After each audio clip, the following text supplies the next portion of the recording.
Assalamualaikum warahmatullahi wabarakatuh. Bismillahirrahmanirrahim. Alhamdulillahirrahmanirrahim.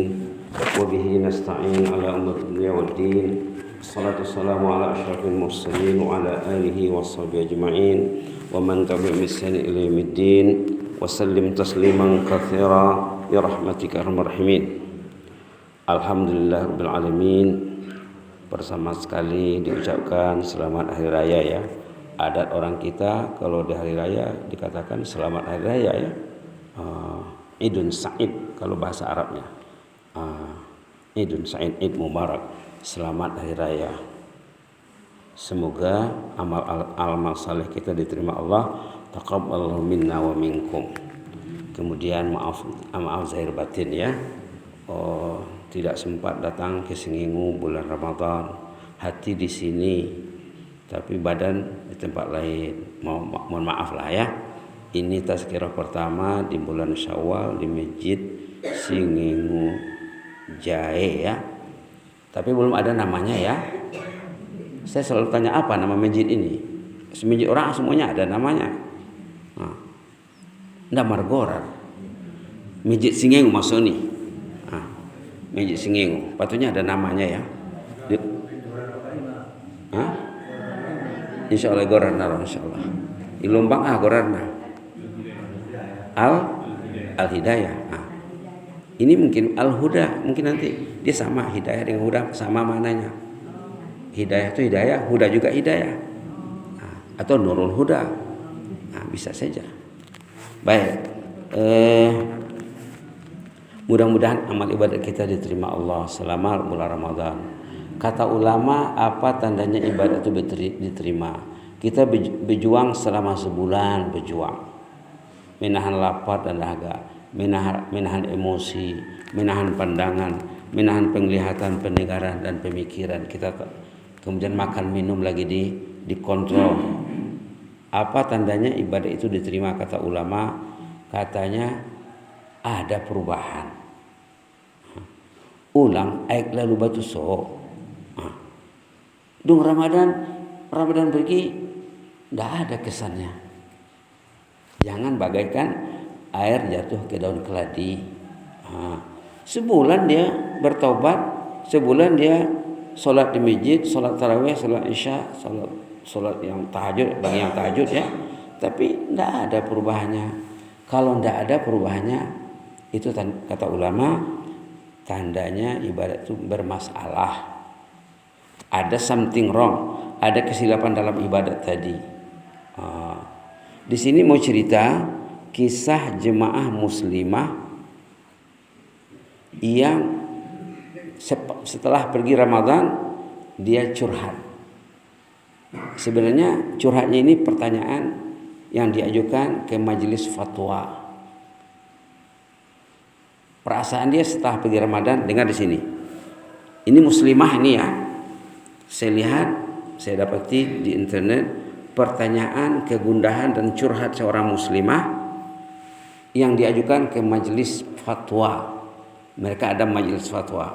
Kita contohnya katalah Majelis Ulama Indonesia MUI, Departemen Agama contohnya ya. Apa katanya di sini? Setelah kepergian bulan suci Ramadan Mubarak, saya menikmati perubahan pada diri saya. Terasa ada berubah. Ada perubahan. Tandanya apa? Subhanallah. Saya tekun bertilawah. Dia masih mengaji lagi. Masih baca Quran lagi. Bukan diletakkan Quran. Dia masih baca Quran lagi.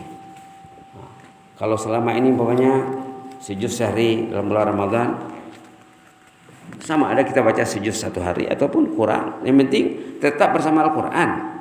Jangan hanya bulan Ramadan saja Quran dipegang, kemudian di bulan Syawal tak ada masa bersama Al-Quran. Itu nomor satu ya. Saya tekun bertilawah Al-Quran dan bersolat, rajin solat. Rajin solat, tidak pernah malas. Solat yang terbaik, solat berjamaah. Solat berjamaah yang terbaik, solat di rumah Allah. Solat berjamaah di rumah Allah yang terbaik, jangan masbuk. Imam takbir, kita pun mengiringi takbir imam. Allahu Akbar. Imam pun Allahu Akbar. Kalau di satu Syawal sudah ketinggalan satu sholat, itu sudah kelemahan pada orang yang beribadat itu.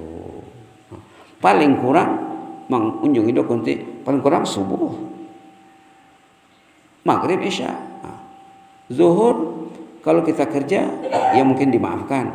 Kalau kita pergi berziarah berhari raya ke rumah sanak saudara, kita mesti berencana dari rumah, nanti saya mau sholat zuhur di mana, sholat asar tadi mau di mana. Kemarin kami dengan rombongan sholat zuhur di Fathun Nur, masjid Kampung Peto, masjid yang pernah mendapat juara 1 di segi kebersihannya di Pasaman. Masjid yang terbersih nomor 1 dulu Fathun Nur namanya. Lihatlah ke sana. ALS selalu singgah di sana tuh. Kami dengan rombongan sholat zuhur di sana. Sholat asar di masjid Sumpadang, Rao, dekat Muara Cubada. Sholat maghrib sudah di Pasar Singengu. Nah, begitulah. Kita berhari raya memang digalakkan, dianjurkan berhari raya. Tapi planning sholat itu mesti diatur. Ulang dompat azan, les mangan minum DP itu dia DP, itu gagal Ramadannya. Dah satu Syawal hilang sholat berjamaah, menangislah kepada Allah. Kenapa lah? Orang ini katanya saya tekun baca Quran, tekun bersolat. Subhanallah. Kemarin kami sholat Id di Padang Alai Petok, kampung kelahiran. Sholat subuh juga di sana, bertazkirah juga di sana kemarin dalam 20 menit. Memang sudah berniat pagi ini mau mengunjungi kaum Sisolkot, kaum Kahanggi di Singengu. Begitulah ya, kita rindu ya. Kalau tidak ketemu kita tuh rindu. Orang yang ada kerinduan kalau tidak bertemu itu akan bertemu nanti di padang mahsyar. Kalau tidak ada kerinduannya, macam mana mau ketemu nanti? Orang yang ada pula mangunduk namarsu lungun lalaya purwannya. Dia ingin mendengar, dia ingin kongsi, dia ingin curhat. Apa yang dalam hadis kah? Orang yang katanya bertemu dan berpisah karena Allah. Bila kita berpisah, kita berniat ingin bertemu. Dan kita mendambakan pertemuan. Orang yang ada kerinduan ingin bertemu karena Allah akan dikumpulkan nanti di bawah naungan sana nanti di padang mahsyar bersama pencinta masjid. Pencinta masjid. Jadi hati-hati ya. Katanya di sini apa kata ibu ini ibu yang bertanya ini. Saya tekun bertilawah dan bersolat. Kalau bisa solat berjamaahnya, kalau bisa 5 lah ya. Kalau tidak bisa 4, kalau bisa 3 paling kurang. Subuh paling utamanya. Karena kalau datang sembahyang subuh nilainya seperti beribadat 1 malam. Kalau kita merasakan keindahan membaca Quran di bulan Ramadan, kalau bapak dan ibu datang sembahyang subuh, macamlah bapak itu membaca Quran 1 malam tidak tidur. Bersolat 1 malam tidak tidur, berzikir 1 malam tidak tidur. Kalau datang solat subuh, subhanallah, seperti beribadat 1 malam penuh. Kalau malam itu 12 jam contohnya ya, siang 12 jam. Bapak datang solat subuh, dapat nilai ibadat 12 jam. Datang sembahyang isya berjamaah, setengah sembahyang subuh nilainya. Kalau 6 jam, 6 tambah 12, 18 jam. Bapak tidur 6 jam dengan niat besok saya mau pergi sholat di masjid Singengu. Tidur dia dengan niat ingin bangun. Nanti sesudah bangun sholat berjamaah. Tidur 6 jam. 6 jam itu ibadat. 6 jam tambah 18 berapa? 24. Dah 24 jam dia ibadat. Hanya dengan datang sembahyang isya, datang sembahyang subuh. Umurnya 24 jam saja. Belum lagi ibadat lain lagi. Dari situ saja dah nampak jannah. Maka Rasulullah mengatakan, kullu ummati yadkhulunal jannah illa man aba. Semua umatku itu ada potensi untuk masuk jannah kecuali yang tidak mau.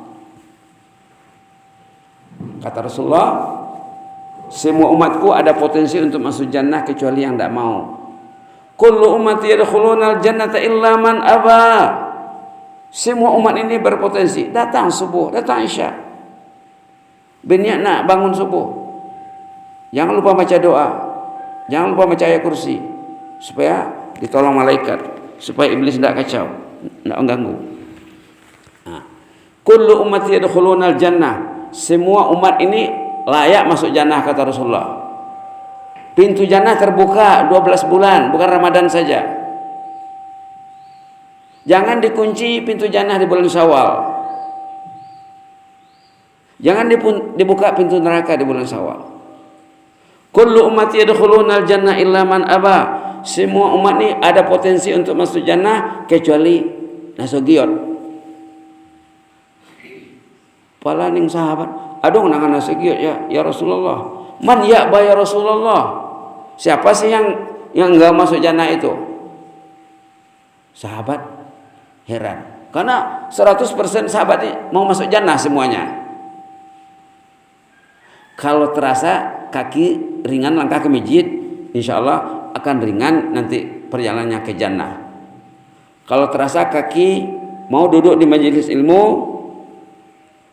haus ilmu, merasa gersang kalau tidak bertambah ilmu, lancar jalannya ke jannah. Karena orang yang rajin duduk di majelis ilmu lancar jalan ke jannah. Wa man salaka tariqan yaltamisu fi ilman sahalallahu lahu bi tariqan ilal jannah. Siapa yang rajin duduk, rajin mendengar, rajin belajar. Kalau masjid singengu, kalau Moramais, kalau purba, bagi yang sempat lah ya. Ada orang singengu pergi ke purba hari Rabu, alhamdulillah, itu memudahkan jalan ke jannah. Tidak bisa sebulan sekali, 3 bulan sekali. Ke Moramais, kemana-mana, ke masjid sendiri. Kata Rasulullah, semua umatku berpotensi masuk jannah kecuali yang enggak mau. Kata sahabat, siapa sih yang enggak mau ya Rasulullah? Apa kata baginda? Man ata'ani dakhalal jannah wa man asani faqad aba. Siapa yang mematuhi aku, taat kepada ajaranku, masuk jannah, kata Rasulullah. Zaman Rasulullah tidak pernah orang yang enggak datang salat subuh. Orang yang tak datang salat subuh dipanggil namanya. Asyahidun fulan. Roning kinsianu ning nabinta. Inda roning sahabat. Asyahidun fulan. Roning kinsianu si fulan. Inda roning sahabat. Rasulullah sudah tahu yang dia sebut itu memang tak datang. Yang datang dia tidak disebut. Yang datang itu 99 mungkin 9%. 0,1% saja yang tak datang. Itu maka disebut namanya. Kata orang Minangkabau, hilang nak dicari, anyuk nak dipinteh. Ndak dong ya, jalaki ya. Masalahnya. Kalau dia hanyut, mau dipinteh jangan dibiarkan hanyut. Hari ini hanyut, besok jangan hanyut lagi. Subhanallah. Kata Rasulullah, siapa yang taat kepadaku dakhalal jannah, pasti dapat jannah. Wa man asani faqad aba.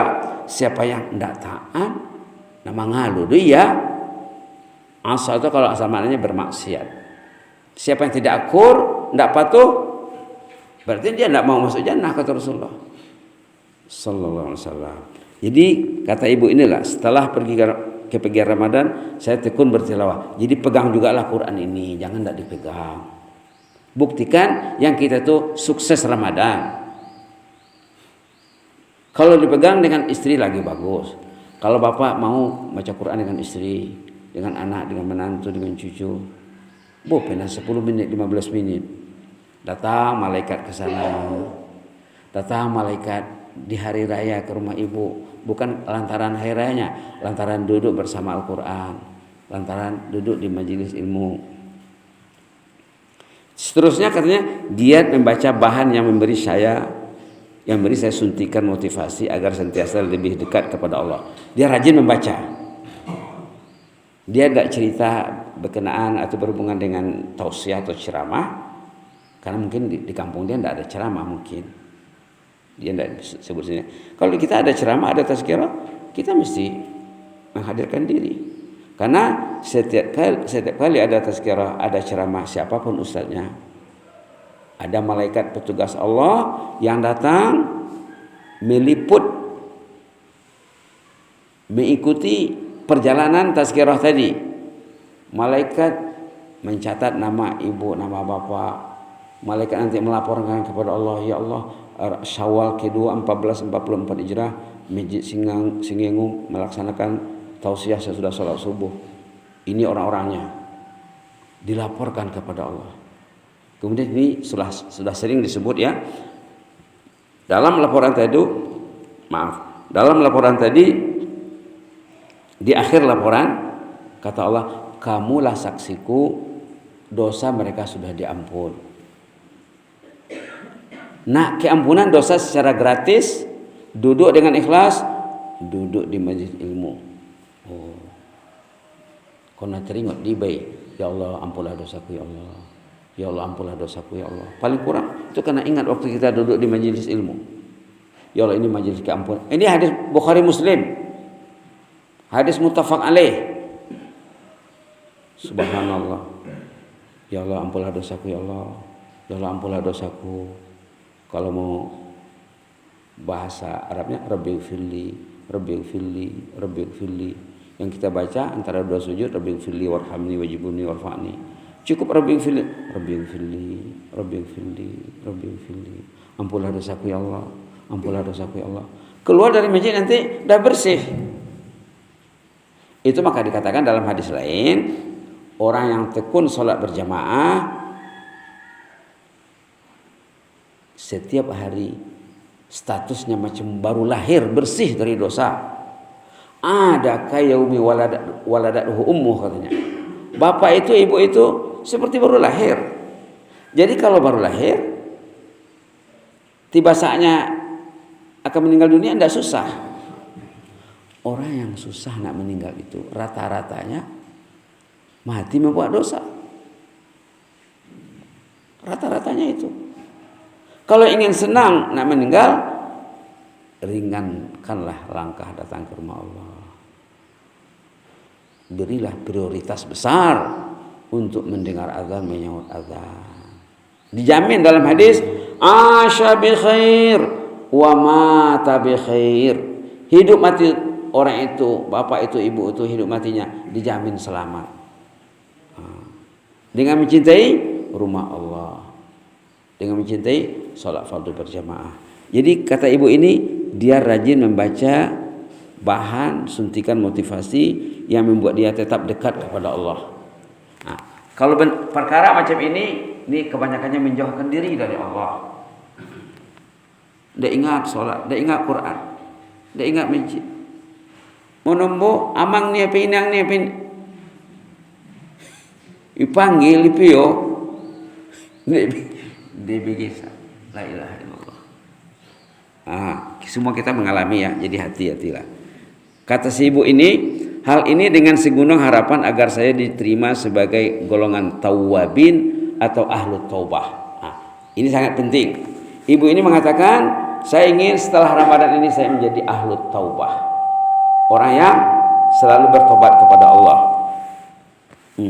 Orang yang selalu bertobat kepada Allah. Ahlu taubah namanya. Ahlu taubah ini disanjung dalam Al-Quran. Lihat ayat 222 Suratul Baqarah. Ayat 222. Surah Baqarah, surah nomor 2. Nomor 1 kan Al-Fatihah. Nomor 2 Al-Baqarah. Surah 2 ayat 222. Senang. Tidak susah mengingatnya. Surah 2 ayat 222. Apa kata di sini? Ini sanjungan Allah. Allah menyanjung hambanya yang dikatakan ibu ini dalam curhatnya ahlut taubah. Innallaha yuhibbut tawwabin wa yuhibbul mutatahhirin. Allah mencintai ahlu taubah, mencintai ahlu tatahur atau ahlu taharah. Innallaha yuhibbut tawwabin wa yuhibbul mutatahhirin. Halaman 35 surah Al-Baqarah.